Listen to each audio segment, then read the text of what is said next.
Assalamualaikum warahmatullahi wabarakatuh. Halo hai semuanya, apa kabar nih? Semoga semuanya dalam keadaan baik dan sehat ya. Sesuai dengan judul di video, kali ini aku tidak akan membahas tentang budgeting, tentang menabung, saving challenge, ataupun bongkar tabungan ya teman-teman.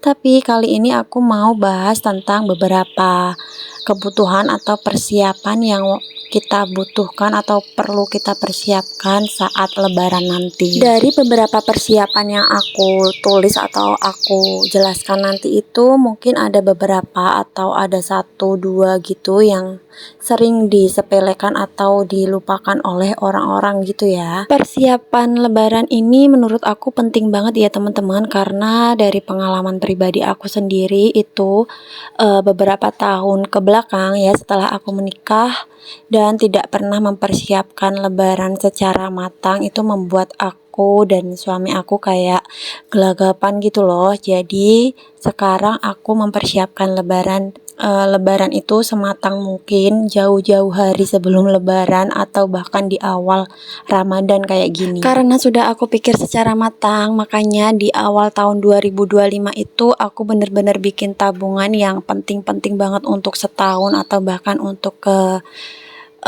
jangka panjang kayak gitu ya teman-teman, termasuk dengan dana lebaran ini. Walaupun sebenarnya tabungan atau dana persiapan untuk lebaran ini itu menurut aku sangat-sangat telat, tapi nggak apa-apa, ini benar-benar membantu aku banget saat ini. Alhamdulillah dari Januari sampai Februari minggu ketiga itu aku sudah kekumpul tabungan sekitar 750 ribuan atau sekitar 715 ribuan gitu pastinya. Dan ini tuh benar-benar sangat membantu aku di saat menjelang lebaran nanti gitu. Ini memang belum aku isi ya teman-teman, dari minggu keempat di bulan Februari sampai awal Maret ini aku belum mengisi tabungannya sama sekali. Mungkin nanti bakal aku isi di minggu kedua bulan Maret, bakal aku isi ke 10 tabungan aku ini ya teman-teman. Cuman untuk dana lebarannya ini sebagian sudah aku pakai, dan di sini juga tidak akan aku bongkar apa-apa ya teman-teman. Di sini aku cuma mau menjelaskan dan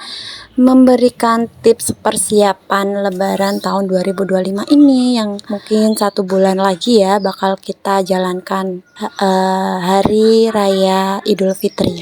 Jadi untuk dana lebaran ini nanti bakal aku alokasikan untuk nyicil baju lebaran anak-anak aku, lalu untuk beli jajan lebaran, habis itu untuk angpau anak-anak ya teman-teman, untuk angpau saudara atau tetangga-tetangga kayak gitu. Oh iya, di sini aku juga sekalian mau tanya nih kepada bunda-bunda di rumah. Jadi biasanya bunda-bunda itu kalau ngasih angpau ke anak-anak atau ke tetangga itu tim yang pakai uang baru atau tim yang pakai uang layak edar? Kalau aku sih pakai tim yang uang layak edar ya teman-teman, karena ya menurut aku yang penting uangnya itu masih bisa dipergunakan, masih bisa dipakai dan uangnya tidak rusak. Itu menurut aku nggak apa-apa banget kalau misalnya dipakai buat ampau. Tapi kembali lagi ke dalam kepuasan masing-masing ya teman-teman. Ada yang puas dengan pakai uang baru, ada yang puas pakai uang layak edar. Ya mau pakai apapun itu, yang penting ikhlas, itu nomor satu ya teman-teman. Lebaran itu benar-benar membutuhkan budget yang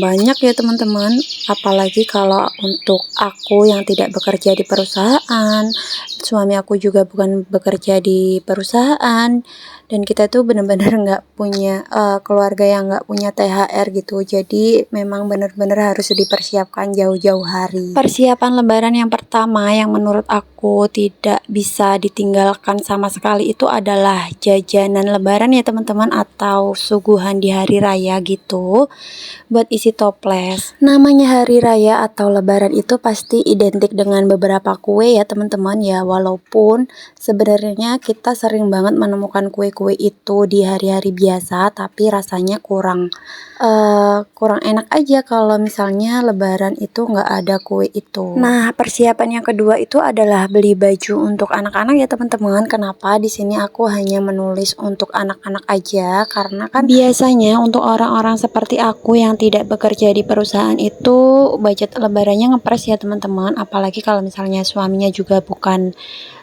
buruh pabrik atau kerja di kantoran atau kerja ikut bos gitu. Biasanya kan kita budgetnya ngepres gitu. Jadi kita lebih mengutamakan untuk membeli baju anak-anak dibandingkan baju untuk aku atau untuk suamiku kayak gitu. Dan entah kenapa setelah menikah itu aku itu jadi jarang beli baju ya teman-teman. Bukannya nggak punya uang buat beli baju, tapi memang tidak ada keinginan dari dalam diri aku buat beli baju kayak gitu. Nah, kalau persiapan yang ketiga ini tuh benar-benar penting banget ya, dan ini tuh sering banget dilupakan sama orang-orang. Apakah itu? Yaitu adalah jadwal silaturahmi ya teman-teman. Karena kita sudah menikah, berarti kita memiliki dua keluarga ya teman-teman, dan pastinya dua keluarga ini juga memiliki saudara yang nggak sedikit gitu ya teman-teman. Dan saudara-saudara itu menyebar di berbagai desa atau bahkan di beda kota gitu. Jadi dari pengalaman-pengalaman aku di lebaran-lebaran sebelumnya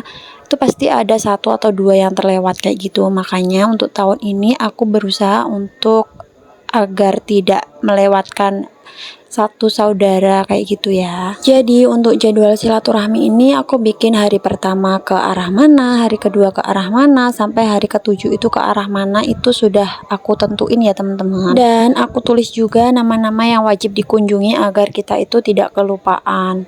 Biasanya itu aku mendahulukan orang-orang yang lebih tua dari aku, dari keluarga suami aku, atau bahkan dari keluarga aku sendiri ya teman-teman. Tapi bukan berarti saudara yang lebih muda dari keluarga aku itu tidak aku kunjungi ya teman-teman. Tetap aku kunjungi, walaupun ya bukan walaupun, tapi maksudnya kalau waktunya masih ada itu pasti aku kunjungi. Nah, untuk yang keempat persiapannya itu adalah angpau anak-anak dan orang tua ya teman-teman. Kenapa ada angpau anak-anak dan juga orang tua? Karena biasanya anak-anak zaman sekarang itu kalau silaturahmi ke rumah yang ditanya bukan apa-apa ya teman-teman, tapi selalu angpaunya mana kak, angpaunya mana tante, kayak gitu.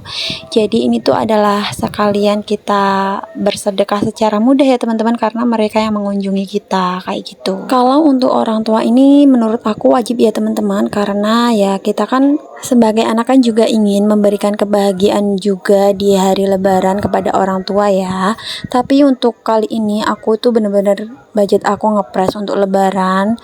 Nah, di sini untuk mengasihi orang tua itu aku pakai tabungan aku yang untuk orang tua itu ya teman-teman. Sebenarnya tabungan ini itu untuk hari tua mereka atau untuk simpanan aku buat mereka gitu. Cuman karena tahun ini aku dananya ngepres banget, jadi mau tidak mau aku harus pakai tabungan ini untuk ngasih mereka kayak gitu. Oh iya, orang tua di sini itu maksud aku bukan orang tua aku sendiri ya teman-teman, tapi juga termasuk mertua aku. Jadi nanti tabungan ini itu rencananya mau aku bagi dua, yaitu untuk orang tua aku dan juga untuk mertua aku, supaya adil gitu. Khusus untuk ampau lebaran untuk orang tua dan juga mertua aku itu aku kasih sama ya teman-teman, jadi beda dengan hari-hari biasanya kayak gitu. Nah, lanjut lagi ke persiapan yang kelima atau yang terakhir. Menurut aku ya teman-teman, di sini itu yang paling dibutuhkan juga adalah dana lebihan. Lebaran harus ada dana lebihan, memangnya untuk apa? Jadi dana lebihan itu ditujukan untuk dana transportasi dan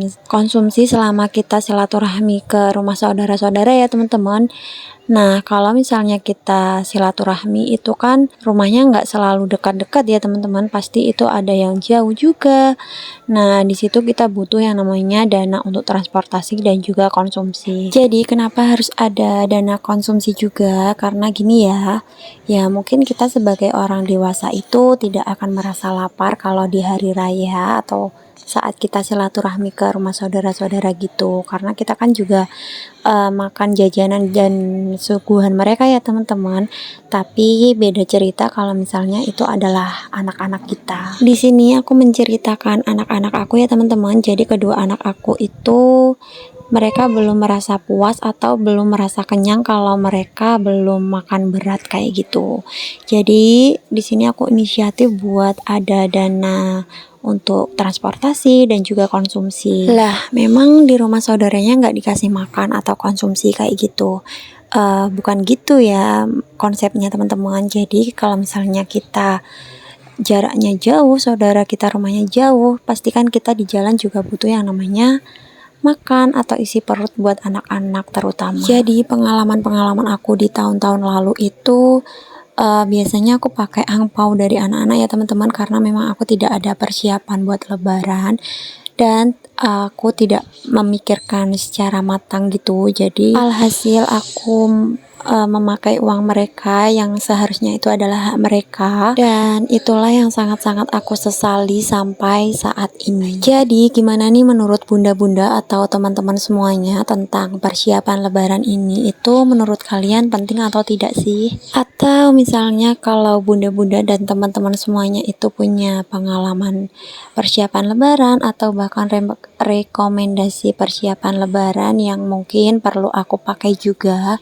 boleh dong share tipsnya atau caranya untuk mempersiapkan lebaran secara baik dan benar, secara matang itu seperti apa. Oke, jadi dari pengalaman aku sebelumnya, karena sebelum-sebelumnya itu aku beli jajannya tuh selalu mepet lebaran ya teman-teman, dan itu setelah aku pikir-pikir malah boncos kayak gitu, karena di saat mendekati lebaran kita itu dapat jajannya yang udah kayak remahan gitu ya, dan harganya itu pasti melonjak banget, dan pilihannya itu juga udah dikit banget kalau misalnya aku belinya deket lebaran. Jadi untuk tahun ini alhamdulillah di awal puasa ini aku udah nyicil beberapa jajanan lebaran ya teman-teman, alhamdulillah. Dan kalau untuk baju anak-anak itu aku alhamdulillahnya udah nyicil dari bulan Januari ya teman-teman.